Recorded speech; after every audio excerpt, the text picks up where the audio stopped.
Assalamualaikum warahmatullahi wabarakatuh. Jumpa lagi dengan Ngatini Channel dalam masakan sederhana teman-teman. Hari ini saya bikin cemilan lagi berbahan dasar singkong yang rasanya manis, legit dan gurih ya teman-teman. Selain bisa dinikmatin bersama keluarga, cemilan yang satu ini juga bisa buat ide jualan ataupun buat isian snack box. Yang penasaran, yuk langsung simak videonya sampai selesai. Di sini saya sudah siapkan ada singkong 1 kg, sudah saya kupas bersih, saya cuci, saya buang sumbunya.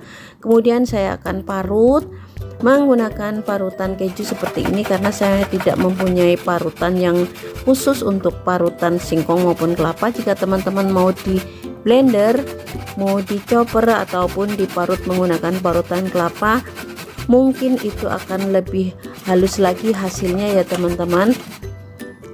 Dan sebenarnya bisa juga diparut di pasar ya teman-teman. Nah, ini sudah selesai dan saya akan buang airnya sedikit aja untuk menghilangkan aroma yang biasanya muncul di singkong ataupun buat ngilangin rasa pahit.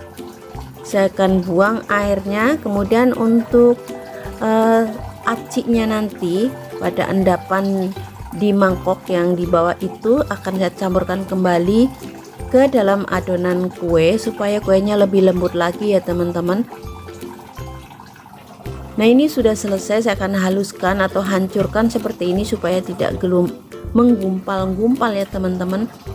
Kemudian untuk bahan yang lain di sini saya sudah siapkan ada 2 butir telur. Kemudian ada margarin yang sudah saya lelehkan, ini sudah dingin suhu ruang. Kemudian ada pasta pandan, kemudian ada tepung tapioka, dan ada gula pasir, kemudian ada susu bubuk, dan ada baking powder, ada vanili bubuk, kemudian ini ada garam ya teman-teman. Kemudian SP bisa diganti TBM maupun ovalet. Sudah saya siapkan wadah yang besar, kemudian saya akan pecahkan telur yang sudah saya siapkan. Masukkan juga gula pasirnya. Lalu proses yang lain saya akan mixer sampai mengembang putih, kental dan berjejak ya teman-teman.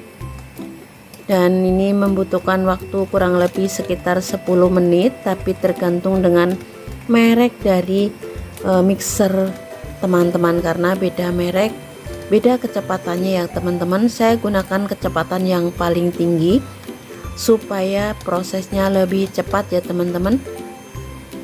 Terima kasih buat teman-teman yang sudah mendukung channel saya sampai saat ini, dan yang baru menemukan channel saya mohon dukungannya berupa like, comment, subscribe, serta jangan lupa nyalakan loncengnya supaya tidak ketinggalan dengan video-video terbaru berikutnya dari saya. Dan jika resep ini bermanfaat, silahkan share sebanyak-banyaknya ke media sosial yang teman-teman miliki. Nah, ini sudah mulai mengembang ya teman-teman, tapi ini belum sesuai yang diinginkan karena warnanya atau kekentalannya belum cukup. Kemudian saya akan matikan dan saya akan mixer kembali sampai benar-benar hasilnya bagus ya teman-teman.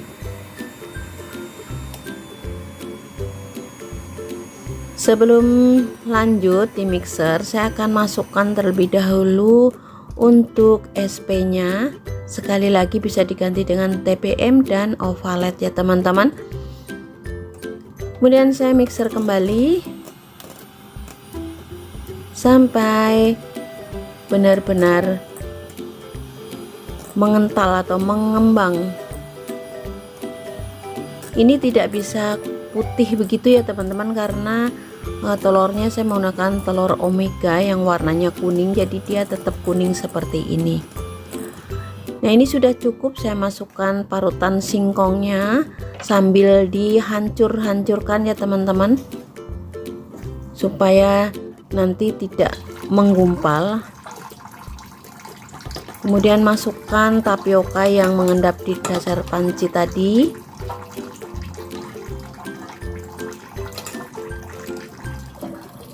Masukkan tepung tapiokanya,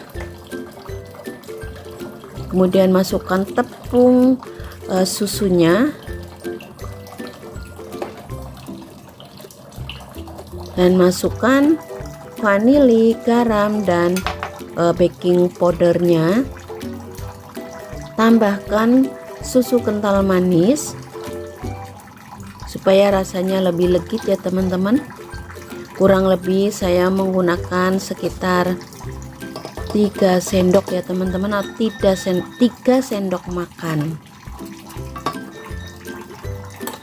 Setelah semua bahan tercampur rata, saya akan aduk-aduk supaya mudah untuk di proses kembalinya ya teman-teman. Di sini saya akan saya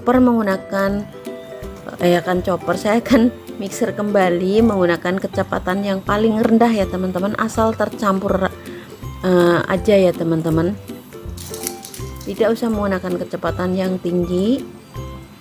Sebentar aja sampai semua bahan tercampur aja ya teman-teman.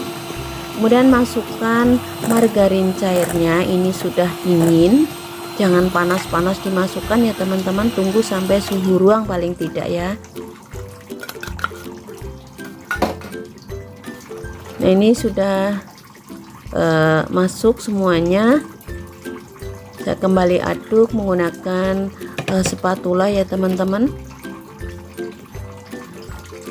Setelah tercampur rata seperti ini, saya masukkan di sini pasta pandan. Bisa diganti dengan pewarna makanan hijau ya teman-teman, atau bahkan teman-teman bisa menggunakan atau menggantinya dengan pewarna yang lain, misalnya mau digunakan warna kuning atau warna coklat, boleh-boleh aja ya teman-teman.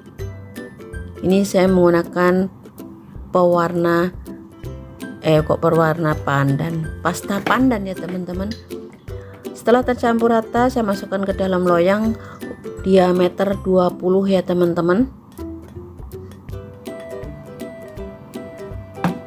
Kemudian di proses ini teman-teman sudah boleh memanaskan pengukus atau panci pengukus ya teman-teman. Kemudian saya aduk menggunakan sumpit supaya dasar loyangnya terisi sempurna dan untuk mengeluarkan udara yang terperangkap di dasar loyang. Ini panci pengukusnya sudah panas, saya akan kukus sampai matang kurang lebih selama 30 menit ya teman-teman. Dan saya akan tutup kembali. Jangan lupa tutupnya dibungkus dengan kain supaya tidak ada uap air yang menetes ke dalam kuehnya ya teman-teman, jadi kuehnya tidak benyek. Bungkus sampai matang. Dan ini sudah matang, sudah 30 menit. Kuehnya sudah matang sempurna. Saya akan angkat, kemudian saya akan dinginkan sampai dingin ya teman-teman, benar-benar dingin. Kemudian saya tuang ke dalam piring saji seperti ini. Saya akan potong menggunakan spatula. Ini mudah sekali dipotongnya ya teman-teman. Nah, ini dia hasilnya teman-teman. Dengan demikian selesai sudah cara pembuatan bolu singkong yang rasanya enak, manis, dan legit. Manis pas ya teman-teman. Terima kasih sudah menonton sampai selesai. Sampai jumpa di video terbaru berikutnya dari saya. Semoga resep ini bermanfaat. Selamat mencoba di rumah sebagai menu cemilan keluarga tercinta teman-teman di rumah, dan juga bisa buat ide jualan ya teman-teman, ataupun buat isian snack box. Terima kasih. Wassalamualaikum warahmatullahi wabarakatuh.